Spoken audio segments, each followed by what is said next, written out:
Обычно у нас один толстяк приводит 5. Срывает с себя рубаху и говорит: режь прямо сейчас. А мужчины трусы. И мы женские врачи. У нас были пациенты, они не помещались на стол, они просто стекали со стола с операционного. Каждый месяц пациент теряет 8, 10, 12 килограмм. Он мне чик-чик желудок, и я худой, стройный, молодой. Очень щекотливая тема. Ну, что Очень поделать? щекотливая тема, особенно в нашей стране.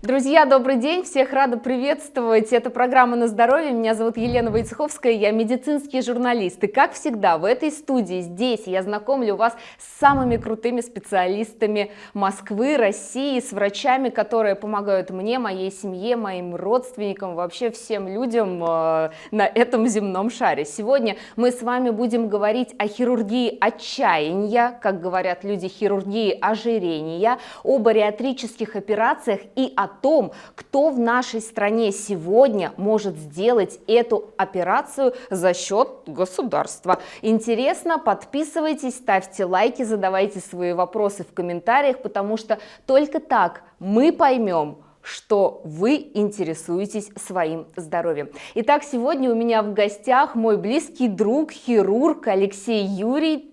Привет, Я очень доктор. рад тебя видеть, Алена. Алексей Юрий, бариатрический хирург, руководитель Центра хирургии Грыж, кандидат медицинских наук. Хочу поговорить о хирургии ожирения. И первый вопрос какой? Многие толстые люди считают, что рано или поздно, ну ничего страшного, доем еще там 3-4 годика, а потом к хирургу на стол, он мне чик-чик желудок, и я худой, стройный, молодой, подтянутый. Главное найти хирурга. Вот всегда ли эти ожидания людей с лишним весом оправдываются? Не случайно я ехал, слушал сегодня новости, и в новостях проблему ожирения ввели в рамк уже государственной катастрофы. Почему это происходит? Это действительно так. 30% пациентов страдают ожирениями. Из них, наверное, каждый пятый из тех, кто попадает в эту такую отрицательную статистику, это пациенты с тяжелыми, мы это называем коморбидными заболеваниями, то есть это заболевания, которые ожирение тянет за собой и приводит к укорочению жизни этих пациентов, тяжелым недугам, с которыми, в общем-то, уже начали бороться, понимая масштаб этой проблемы уже на государственном уровне. И наш министр Мурашко сегодня выступил и сказал, что он берет это под личный контроль. И я только-только вернулся с мастер-класса, где мы выполняли эти операции в Чите, то есть мы ретранслируем, ожидая, что все больше и больше хирургов будет вовлекаться в эту проблематику. Мы ездим по всей стране, оставляя своих учеников, чтобы они, в общем-то, эти операции смогли выполнить. И как раз эта проблема сегодня была обозначена уже на государственном уровне. Вернувшись сегодня в больницу, в свою родную клинику, я получаю приказ, который лежит у меня на столе, о том, что... То есть новости я услышал с утра, пока приехал в клинику, увидел уже приказ о том, что выделяется достаточно большое количество квот, около 4000, для того, чтобы оказать эту помощь в рамках программы обязательного страхования. Есть там нюансы в попадании в эту группу, кому будут на эти квоты распределяться. То есть если пациент тучный приходит с проблемой к травматологу, что он не перестал ходить, у него проблемы с тазобедренными суставами, у него там возникает коксартроз, и он просит заменить суставы, даже попадая в программу государственную по замене этих суставов, врач вполне обоснованно говорит, что, вы знаете, мы сможем гарантировать вам хороший результат, ожидаемый, только после того, когда вы снизите вес. Иначе, даже если мы вам эту операцию сделаем, риск того, что этот сустав будет несостоятельный, крайне высокий. Это идет, в общем-то, не только в травматологии. Наши коллеги кардиохирурги, вплоть до того, что онкологи. Сейчас у нас совместная программа, вот у нас бариатрический хирург вместе с онкологами, и мы разрабатываем такую концепцию, консенсус, что риски операции у пациентов с лишним весом, даже онкологического профиля, с прогрессирующим заболеванием, они приводят к отрицательным результатам, и обсуждается вопрос, каким методом, как худеть пациентов на этапе подготовки к онкологической операции. Вот как раз, собственно говоря, в этой студии мы напоминаем всегда и врачам, и пациентам, что мы не живем в мире розовых единорогов, да, где пациенту сказал врач: ой, вы что-то тут слишком полный, идите-ка худейте. И пациент ушел, там похудел, сам как-то каким-то волшебным образом пришел, и ему все вылечили. Мы понимаем, что если человеку сказали: у вас лишний вес, он такой: я не знаю, что мне делать дальше. Может быть, операция мне поможет? И как манна небесная, этот метод в головах пациентов является единственным необходимым. Вопрос у меня какой? Всем ли пациентам с лишним весом действительно показана бариатрическая операция? Самый главный вопрос. Самый главный вопрос. Проблема мультидисциплинарная, если говорить научным путем, командная, если говорить языком бизнеса. Конечно же, оперативное лечение – это тот этап, когда все остальное, все другие специалисты пациенту не помогли. И, конечно же, если ты ко мне придешь с лишним весом, я представляю как бы хирургию правильную, я думаю, что правильную, с тобой начнет работать сначала диетолог. С тобой будет работать, если часто очень пациенты страдают ночным апноэ, храпом. Они не высыпаются, у них возникает гипоксия головного мозга. Есть такой специалист прекрасный, называется сомнолог, который учит этих пациентов правильно спать. Специальными аппаратными техниками эти пациенты дышат во сне, снижая вес. Каждый из этих специалистов, он работает над снижением веса. Будет работать тренер, который будет дозировать нагрузку, в общем-то, считать калораж. То есть только с таким подходом мы, в общем-то, уже высказываем предположение, когда пациент будет оперироваться, и какая-то стратегия возникает. Очень часто пациент, который снижает вес, возвращается с набором веса. Когда он, в смысле, снижает вес самостоятельно без помощи хирурга. Абсолютно верно. И, конечно же, это вот самая такая благоприятная среда, химия между врачом, бариатрическим хирургом, уже непосредственно пациентом, когда он говорит, что: Алексей Вячеславович, я испробовал все, у меня были прекрасные результаты, но я не могу удержать его. Ну, чаще всего это такая психологическая проблема, связанная там с перееданием, неправильным питанием, неправильным образом жизни, потому что, чтобы быть красивым и здоровым в нынешней жизни, не только в нашей стране, а вообще в мире, это дорого. Нужно хорошее питание, оно дорогое.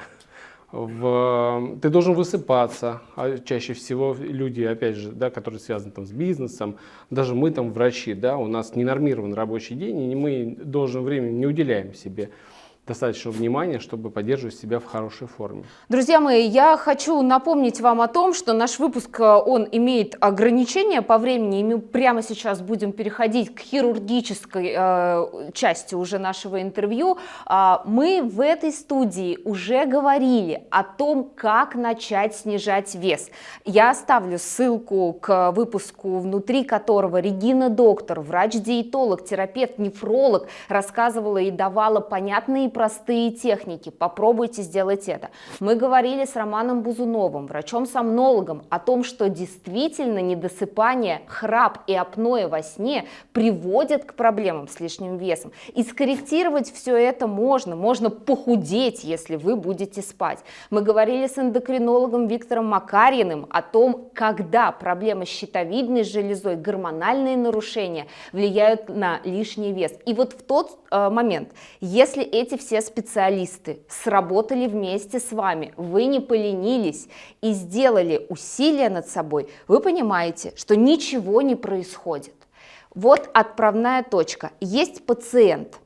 Давай составим портрет этого пациента, сколько он весит, сколько ему лет, там, какой у него объем талии, например, чтобы он подходил тебе для операционного стола. Ну, наверное, начнем с того, что это должен быть комплаентный на нашем языке комплаентный пациент, то есть пациент, который понимает, для чего он пришел ко мне, что с ним будет происходить в клинике и как жизнь его изменится после Ну а что он должен операции. понимать? Я толстый, я похудею. Этого достаточно понимания? Нет, конечно. А что тогда? Конечно. Огромный временной промежуток у бариатрического хирурга занимает не непосредственно операция, а это беседа с пациентом. Мы внимательнейшим образом рассказываем пациенту, что жизнь пациента, я смотрю на тебя, я, конечно, не могу говорить как с бариатрическим пациентом, но представим, что передо мной как раз та модель пациента, что жизнь изменится. Ваша жизнь, она была до операции, будет после операции, она изменится кардинально. Начнем с того, что вы, если из плюсов, да, у вас там изменится самооценка. Большое количество похудевших пациентов разводятся, к сожалению. Это минус нашей специальности. Мы об этом говорим, что личностные изменения меняются у пациентов. Люди, смотря в зеркало, начинают себя любить, у них меняется самооценка, поднимается либидо после удачной операции. И это все приводит к тому, что человек умышленно меняет свой образ жизни. Ну, то есть я должна понимать, что у меня будет 3 ярких плюса. Я буду красивый, худой, стройный, молодой, может быть, найду любовь всей своей жизни, и там 3, у меня будет прекрасная либидо, если его не было. Хорошо, что на другой чаше весов? На другой чаше весов, она, наверное, даже более велика, изменится вкус блюд привычных. И об этом обязательно мы говорим. Нет четкой статистики, какие именно блюда и у какого именно пациента изменится, но это очень частое наблюдение, когда пациент привык к каким-то гастрономическим излишествам, он получал удовольствие от приема пищи, от своими вкусовыми рецепторами.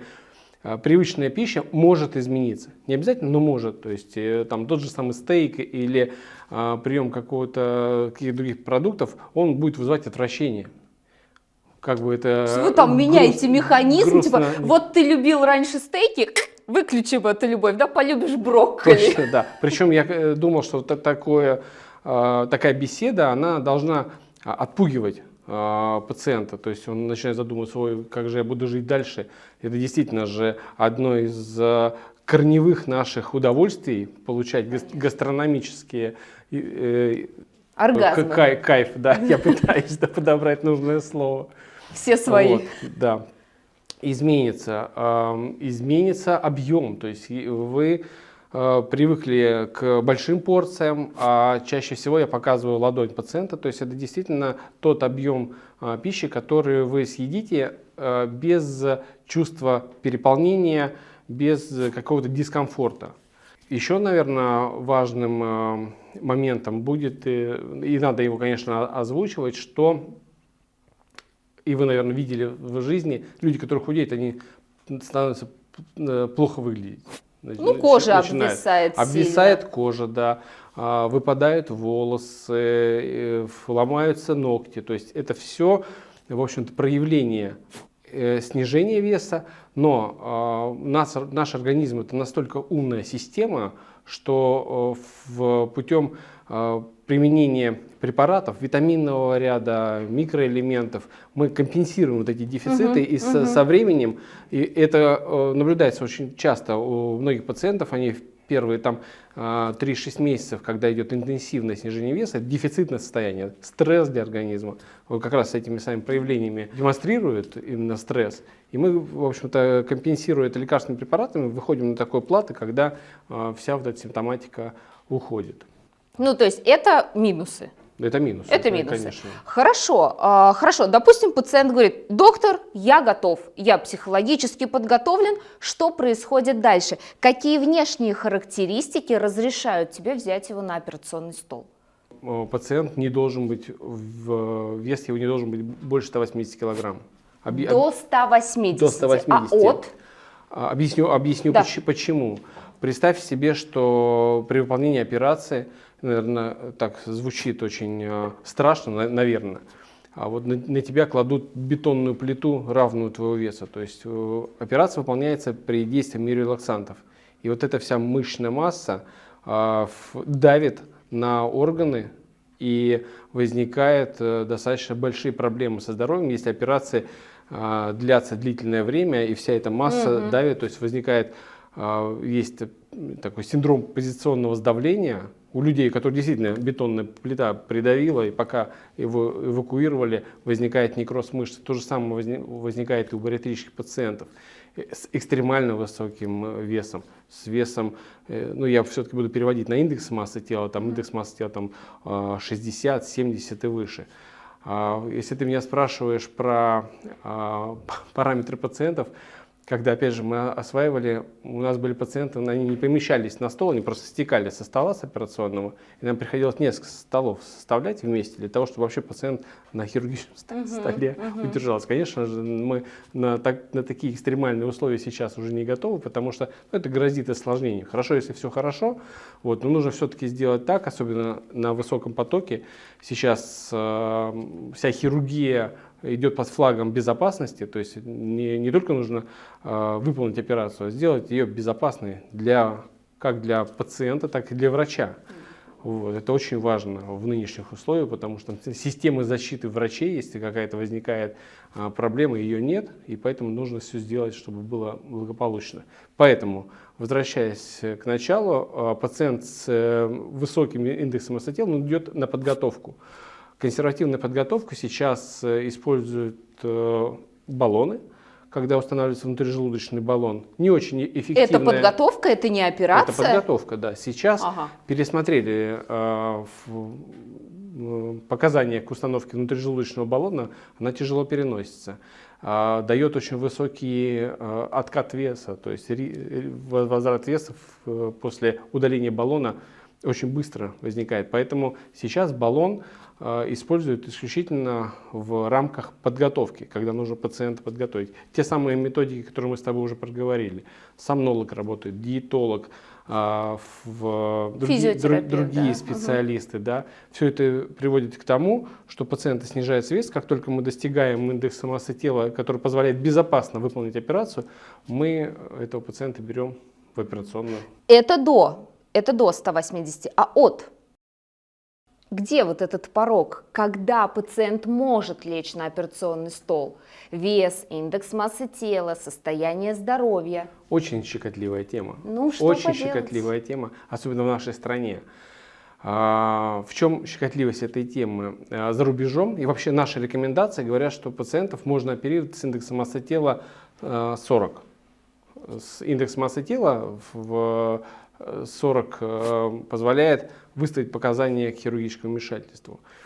Все остальные, если пациент приходит с индексом массы тела 35-36, мы, в общем-то, обязаны этих пациентов переводить на этапы консервативного снижения веса, которые, как мы с тобой проговорили, не у всех эффективны. У подавляющего большинства пацентов неэффективны. Да, будем честны. Тот образ, который строит перед собой пациент, это очень такая труднодостижимая цель. Что происходит? Приходит этот пациент ко мне. Вот, я открываю рекомендации по лечению бариатрических пациентов, где есть несовпадение его индекса массы тела с нормативными правовыми документами. Дальше этот пациент начинает искать того врача. Ты ему откажешь, но кто-то согласится, учитывая, что это коммерческая тема, что он ходит с пачкой денег и предлагает за свою операцию. То есть находится человек, который не устоит и оперирует.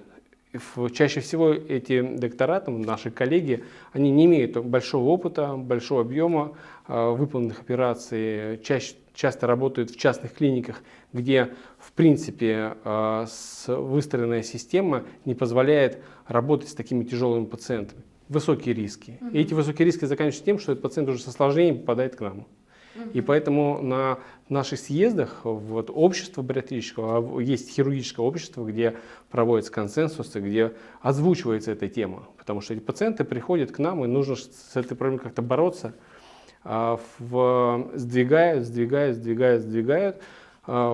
показания вплоть до там 35-32, то есть если пациент не может удержать вес и склонен к лишнему весу, то, в общем-то, ему допустимо и в использование хирургических методов с невысоким индексом массы тела. Мгм. Поняла. Но все-таки мы будем говорить о том, что это от 40 и выше. Понятно. Хорошо. Возраст пациента и пол пациента играют ключевую роль для принятия решения о бариатрической операции?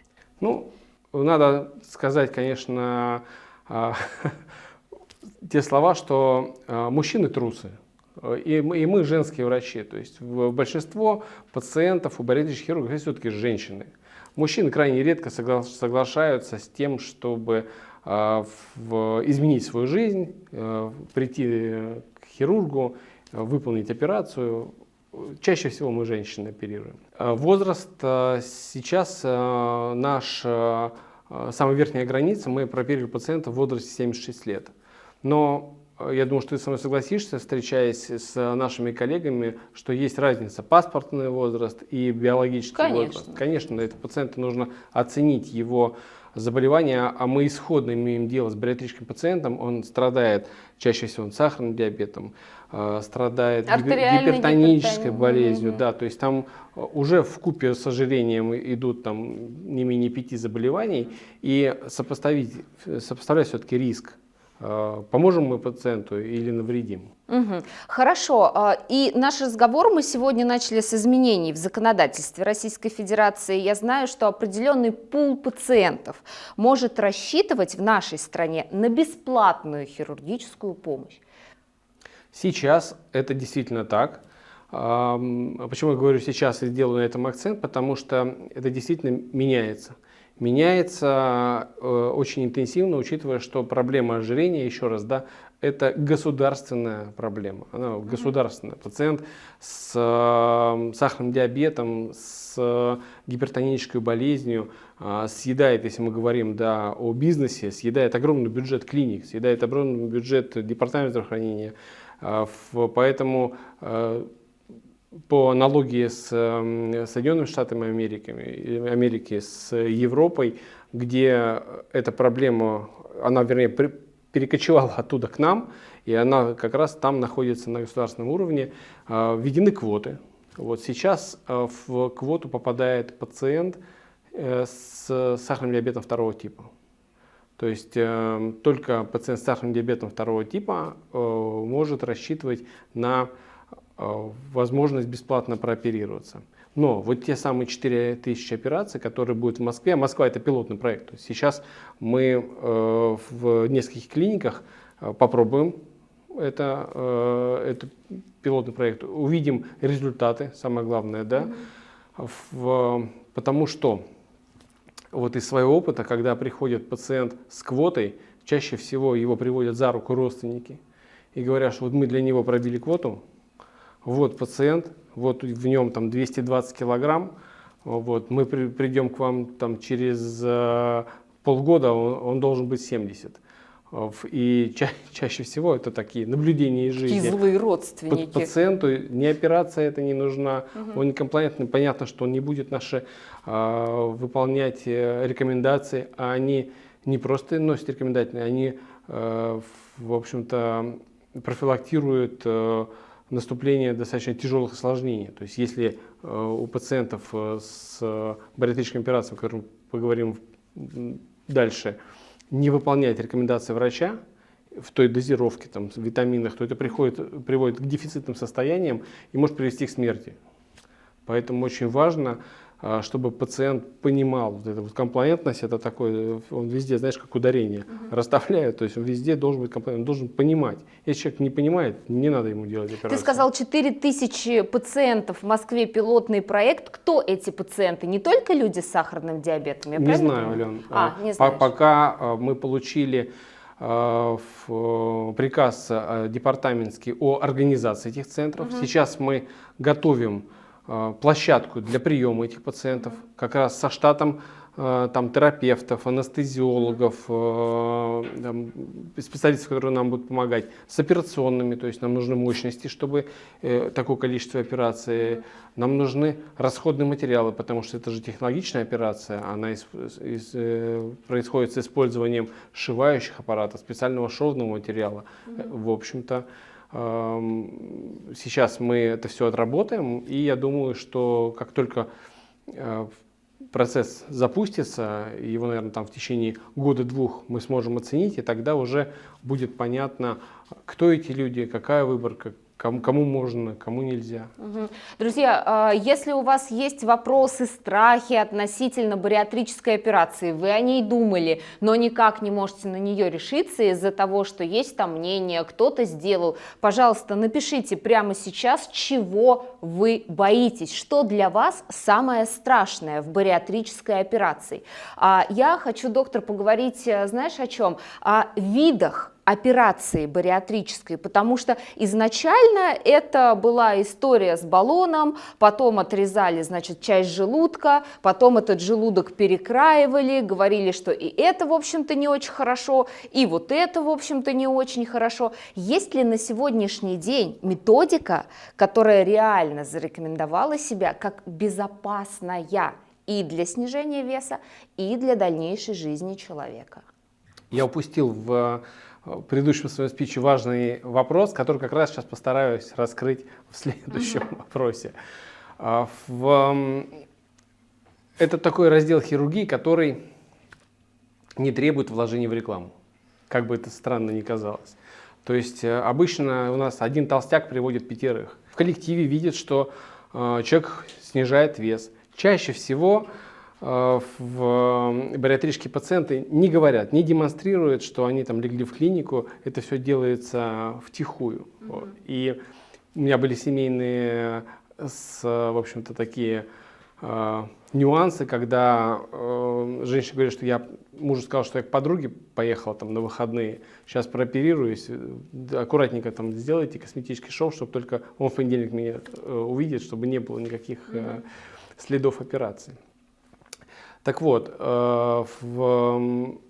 бариатрическая операция, она становится трендом, и приходят пациенты, которые говорят: доктор, я все знаю, можете мне ничего не говорить, я пообщался там со своим коллегой с 1-го этажа, там с 4-го, я вижу, какие они стали, там, в общем-то, совпало, что каждый из них там перенес шунтирующую операцию, поэтому у меня вот четко как бы такая генеральная линия, что я хочу, чтобы вы мне сделали мини-гастрошунтирование.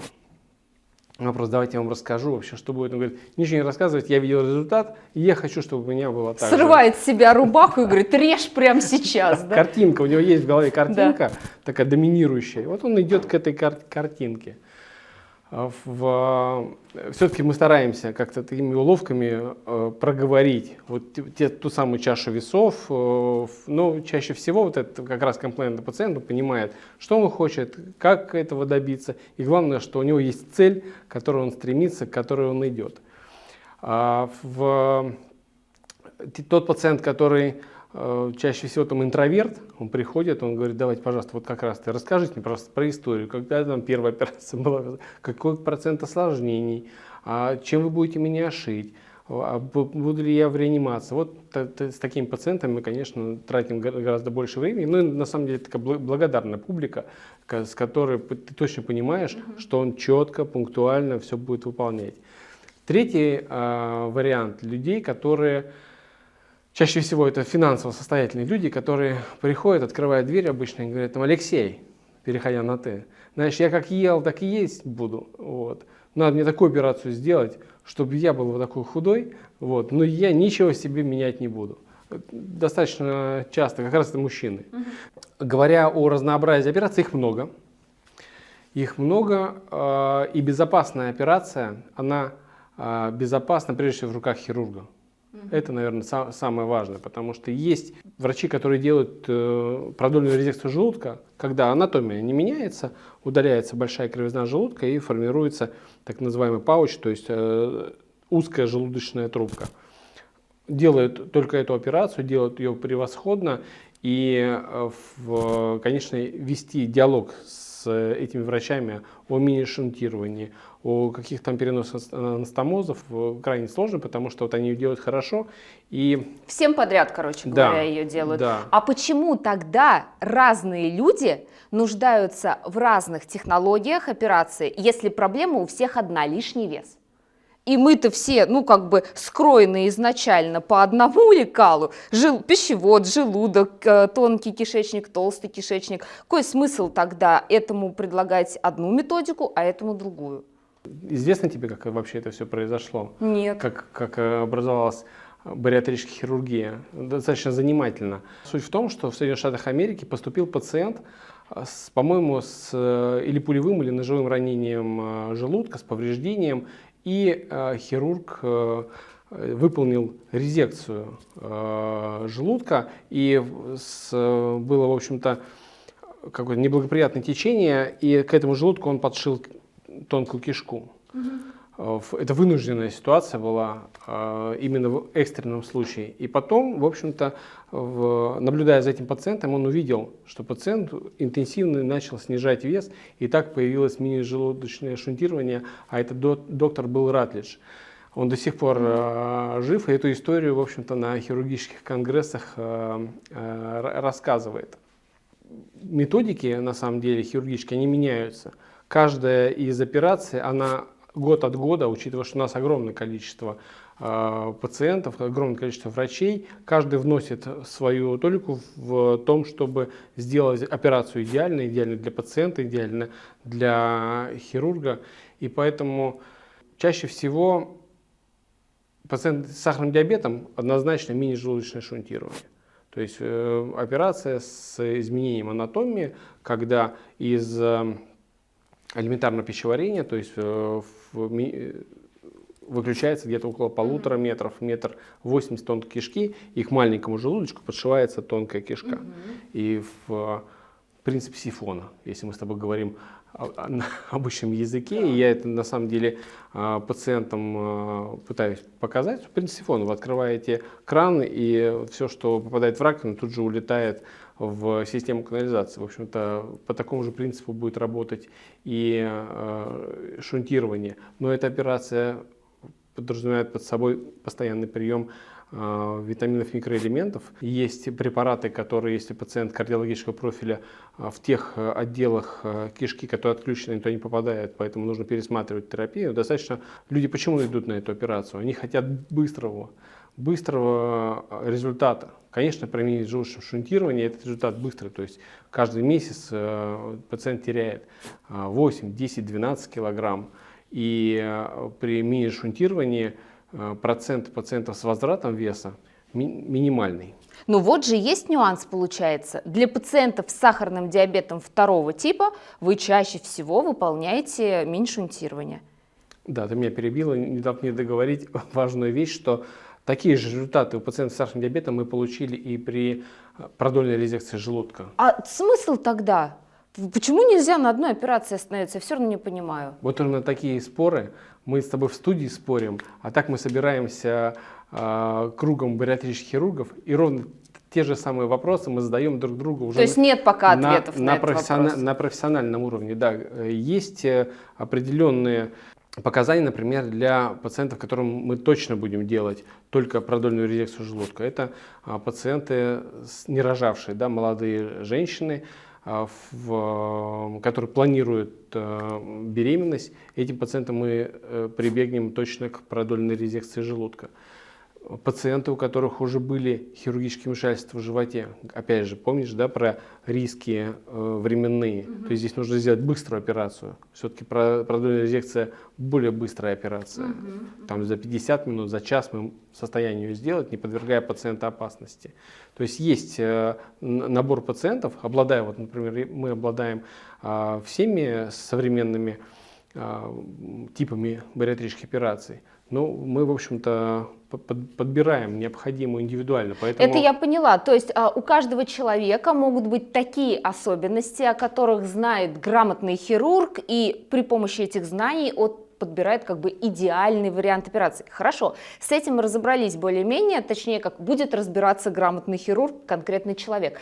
А есть ли методики, которые на сегодняшний день уже доказали свою неэффективность, например, в мире, да, и вот только-только начинают об этом говорить люди из общества бариатрических хирургов, например, а кто-то продолжает так оперировать, не зная. Вот такие методики, они есть? Конечно. Это бандажирование. Вот, бандажирование желудка, оно было модно. И Это когда вот так, да, кольцом да, это его когда сжимают? из желудка делаются песочные часы, которым одевается манжета, которую ты можешь управлять. То есть она гидродинамическим давлением либо сжимает желудок, либо его расширяет. И мы все через эту операцию прошли, то есть это было где-то, наверное, 7 лет назад, может быть даже больше, лет 10 назад она была популярна, ее много делали, тоже пытались найти в этой операции какие-то нюансы, чтобы улучшить качество жизни этих пациентов, потому что откат веса у этих пациентов, то есть возврат веса был, как только бандаж снимали, все возвращалось на исходную позицию. И мы тогда искали, что может, мы что-то не так делаем. Вот. А на самом деле проблема в самой операции, что она малоэффективна. И наряду с баллоном, который мы тоже сказали, да, тоже малоэффективно. Эти вмешательства можно использовать для снижения веса и подготовки уже к лапароскопической операции по снижению веса. Понимаем, что эта тема, несмотря на ее многогранность, она все еще нова для хирургического сообщества, для мира, для людей, но она, безусловно, востребована. Мы не можем оставить вопрос реабилитации, возвращения к прежнему весу после операции. Давай проговорим вот ключевые моменты, да, чего вот нужно опасаться, чтобы не вернуться к отправной своей точке после того, как уже пациент сделал над собой усилия, он там подготовился психологически, морально, нашел своего доктора, была проведена операция, потрачены деньги, например, если он не попадает под квоту, да. Дальше, как ему жить, чтобы не вернуться к этой проблеме? Да, 3 основных ключевых момента. Ну, для тебя, извини, и для зрителей я скажу, что желудок – это мышечный орган. Любая мышца тренируется, поэтому, делая даже самый узкий желудок, если его тренировать, постоянно расширять едой, газированными напитками, всевозможными излишествами, мы достигнем того, что желудок расширится и будет откат веса либо полный, либо частичный. Поэтому очень важно соблюдать тот режим, те рекомендации, которые мы говорим нашим пациентам. Это как раз ладонь, тот объем пищи, который можно съесть за один раз. Да? То есть, если есть чувство голода, можно больше. Но здесь еще включается вторая рекомендация – это колораж. Ну, то есть мы что понимаем? Что после операции человек ежедневно контролирует объем, количество и качество своей пищи. Он контролирует прием тех или иных назначенных медикаментов, да, до конца жизни. До конца жизни. Да. Не случится такого дня, когда он сможет там закидываться тортиками, запивать газировкой это все и быть худым, стройным, и потому что у него была бариатрия. Ну, у правильного пациента нет. Мы даем возможность заниматься аэробной нагрузкой, вообще физической нагрузкой, потому что тучный пациент, для него заставить его пробежать там 5 или 10 километров, это убить его колени, тазобедренные суставы, то есть это достаточно такой агрессивный спорт, да, а при снижении веса мы говорим, что у вас появляется возможность заниматься собой, и что чаще всего происходит, то есть когда случилось так, что у нас в операционной прооперирован анестезиолог, в нашей бариатрической операционной, операционная сестра и санитарка, то есть практически весь состав сотрудников, которые работают с нами ежедневно в операционной, они стали из врачей и сестер нашими пациентами. И почему мы стараемся делать операции быстро? Потому что они говорят: Алексей Викторович, 15 часов, у меня в 16 уже тренер. То есть меняется мотивация, меняется образ жизни, и люди для того, чтобы сохранить свое тело, сохранить тонус этого тела, потому что вес уйдет, жидкость уйдет, жир уйдет, а нужно же мышцам еще тонус придать, чтобы тело было красивое. И поэтому важный момент, помимо питания, еще и физическая нагрузка и правильная физкультура. Мгм.